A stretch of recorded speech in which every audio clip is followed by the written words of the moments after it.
नमस्कार, मैं हूं विद्यासागर। स्वागत है आप सभी का देवभूमि में। और सबसे पहले बात करेंगे, आज उत्तराखंड सरकार के यानी कि तीरथ सरकार के 100 दिन पूरे हो गए हैं और इस मौके पर सीएम ने विकास पुस्तिका का विमोचन किया है। सेवा, समर्पण और विश्वास के 100 दिन का विमोचन सरकार ने किया है। सरकार की व्यवस्थाओं और कार्यों का रखा गया है लेखा जोखा। मुख्यमंत्री तीरथ सिंह रावत ने मीडिया सेंटर सचिवालय में आयोजित एक कार्यक्रम में सेवा, समर्पण और विश्वास के 100 दिन विकास पुस्तिका का विमोचन किया।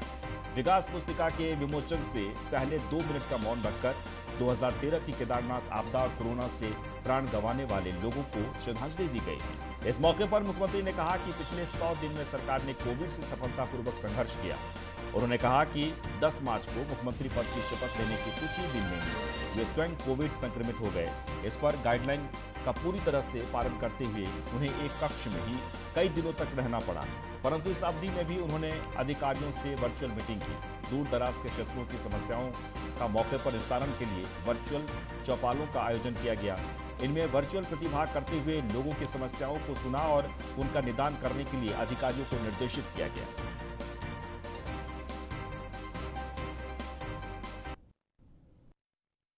यहाँ की जनता के हित के लिए है। अपने उत्तराखंड के चौमुखी विकास हमारे मन में है और इसको हम आगे बढ़ाएंगे। और मैं कह सकता हूँ कि जिस तरह काम दिख भी रहे हैं वो आप सबके सामने है। कभी कल्पना नहीं की होगी कि आज़ाद भारत में भी पहाड़ में ट्रेन चढ़ सकती है। 24 तक उसको पूरा होना है। अभी अभी मैं जब परसों बात किया रेल मंत्री पीयूष गोयल जी से, आपका देहरादून से विकास नगर, गंगोत्री, यमुनोत्री जोड़ने वाला ये 4 धाम, यहाँ भी ट्रेन पहुँच जाए, सर्वे शुरू होने जा रहा है।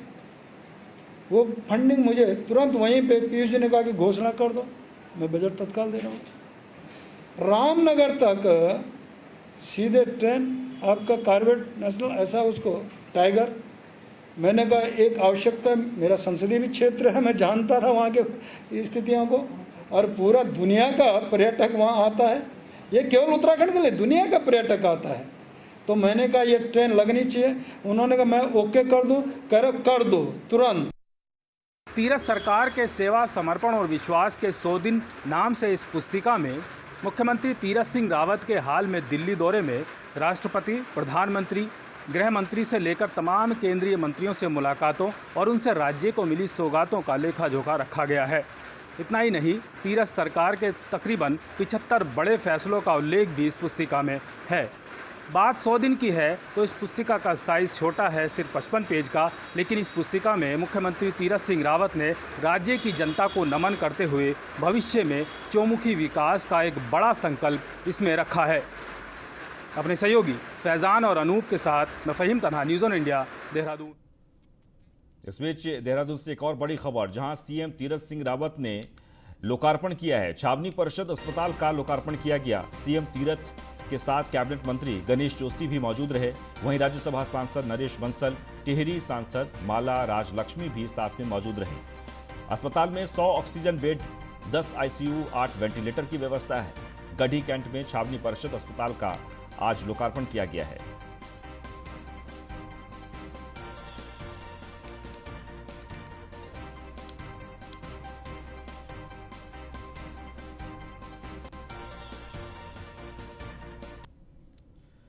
आगे बढ़ते हैं। न्यूज़ 1 इंडिया का एक बड़ा खुलासा, मैक्स कॉर्पोरेट सर्विस कंपनी पर बड़ा खुलासा हुआ है।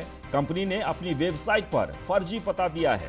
वेबसाइट पर नोएडा C206 सेक्टर 63 का पता है। कंपनी के इस पते पर कोई ऑफिस नहीं है। न्यूज़ 1 इंडिया के संवाददाता C206 सेक्टर 63 पर मौजूद थे और वहां पर जाकर उन्होंने जानने की कोशिश की। बड़ा सवाल ये कि कंपनी का एड्रेस वेरीफाई क्यों नहीं हुआ। बड़े स्तर पर जांच की जिम्मेदारी कंपनी को कैसे मिली। कुंभ में कोविड टेस्टिंग की जांच में शामिल थी ये कंपनी।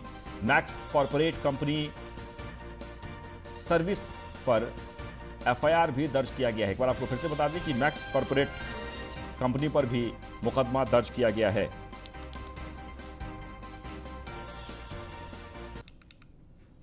और चलिए हम आपको ये पूरा मामला समझाते हैं। दरअसल हरिद्वार में आयोजित हुआ महाकुंभ मेले में कोरोना टेस्टिंग के नाम पर बड़े फर्जीवाड़े का खुलासा न्यूज़ 1 इंडिया ने किया, जिसके बाद से शासन प्रशासन में लगातार हड़कंप मचा हुआ है। कुंभ के गुनहगारों को सजा दिलाने तक हमारी मुहिम लगातार जारी रहेगी। ऐसे में लाखों लोगों की जान खतरे में डालने वाले एक एक मुजरिम सलाखों के पीछे होंगे। न्यूज वन इंडिया की मुहिम का दमदार असर। सरकार ने लिया संज्ञान, घोटाले में हुई एफआईआर। कुंभ में कोरोना घोटाले को किया उजागर। फर्जीवाड़े पर किया सबसे बड़ा खुलासा। दोषियों को सजा दिलाने पर जारी रहेगी मुहिम। सलाखों के पीछे होंगे एक एक मुजरिम। हरिद्वार में अप्रैल में आयोजित हुआ महाकुंभ मेला एक बार फिर सुर्खियों में है। इस बार न्यूज वन इंडिया के बड़े खुलासे से उत्तराखंड में हड़कंप मचा हुआ है। न्यूज वन इंडिया ने हरिद्वार में हुए कुंभ के दौरान कोरोना टेस्टिंग में हुए फर्जीवाड़े का पर्दाफाश किया और बताया कि किस तरह से कुंभ में कोरोना टेस्टिंग के नाम पर बड़ा खेल हुआ। लैब्स और एजेंसियों ने जमकर लूट मचाई। न्यूज वन इंडिया ने खुलासा किया कि 1 लाख से ज्यादा फर्जी टेस्ट कागजों पर किए गए। हमारे खुलासे के बाद शासन प्रशासन में हड़कंप मच गया और सरकार ने आनन फानन में पूरे मामले की जांच के आदेश दे दिए। आरोपी लैब्स और एजेंसी पर मुकदमा दर्ज हो गया है। मुख्यमंत्री ने साफ कहा है कि इस मामले के दोषी बख्शे नहीं जाएंगे। मैं आते ही उस पर जांच बिठाया हूँ और मैं चाहता हूँ उसका दूध का दूध पानी का पानी हो जाए। जिसने भी एक गड़बड़ी की होगी, ये मैंने कहा कि मेरे समय पहले का है, लेकिन जांच हमने कर रहे हैं। जो भी दोषी पाया जाएगा उसके खिलाफ सख्त से सख्त कार्रवाई होगी। इसमें कुछ अनियमितता के बारे में जिक्र करते हुए 3 फर्म है, एक Mrs max corporate services Kumbh Mela और नालवा लैब्स और डॉक्टर लाल चंदानी लैब्स, इनका विरुद्ध जो है कार्रवाई के लिए उन्होंने तहरीर दिया है। उस तहरीर के अनुसार मुकदमा कायम करके आवश्यक कार्रवाई कर रहे हैं। और अब आपको बताते हैं कि ये पूरा घोटाला कैसे हुआ। कुंभ में कोविड टेस्टिंग के दौरान फर्जी नाम और पता दिखाकर कागजों पर रिपोर्ट तैयार की गई। 50 से ज्यादा लोगों को रजिस्टर्ड करने के लिए एक ही फोन नंबर का इस्तेमाल हुआ और एक ही घर से 500 से ज्यादा सैंपल लिए गए। एक एंटीजन टेस्ट किट से 700 सैंपल्स की टेस्टिंग की गई। जांच करने वाली एजेंसी और लैब्स में रजिस्टर्ड 200 सैंपल कलेक्टर्स कभी हरिद्वार गए ही नहीं। सभी सैंपल कलेक्टर्स छात्र, डेटा एंट्री ऑपरेटर या राजस्थान के निवासी निकले हैं। हरिद्वार में 1 अप्रैल से 30 अप्रैल तक आयोजित कुंभ की अवधि में 9 एजेंसियों और 22 प्राइवेट लैब्स की तरफ से लगभग 4 लाख कोरोना टेस्ट किए गए और एक टेस्ट के लिए उन्हें 350 रुपए से ज्यादा का भुगतान सरकार ने किया। मतलब साफ है, खेल करोड़ों में हुआ। और अब आपको बताते हैं कि इस पूरे फर्जीवाड़े का खुलासा कैसे हुआ। दरअसल पंजाब के एक शख्स को, जो कुंभ में नहीं गया था, के फोन पर हरिद्वार के स्वास्थ्य विभाग से कोविड की नेगेटिव रिपोर्ट मिली। उसने भारतीय चिकित्सा अनुसंधान परिषद में शिकायत दर्ज कराई, जिसने राज्य के अधिकारियों को फर्जी टेस्टिंग के लिए सतर्क किया और पूरा मामला खुल गया। कांग्रेस ने इस घोटाले पर राज्य सरकार से इस्तीफा मांगा है और हाई कोर्ट के सिटिंग जज से पूरे मामले की जांच कराने की मांग की है। वहीं social development for communities foundation के संस्थापक और समाज सेवी अनूप नौटियाल ने भी शासन प्रशासन के लापरवाह रवैये पर कई सवाल खड़े किए हैं।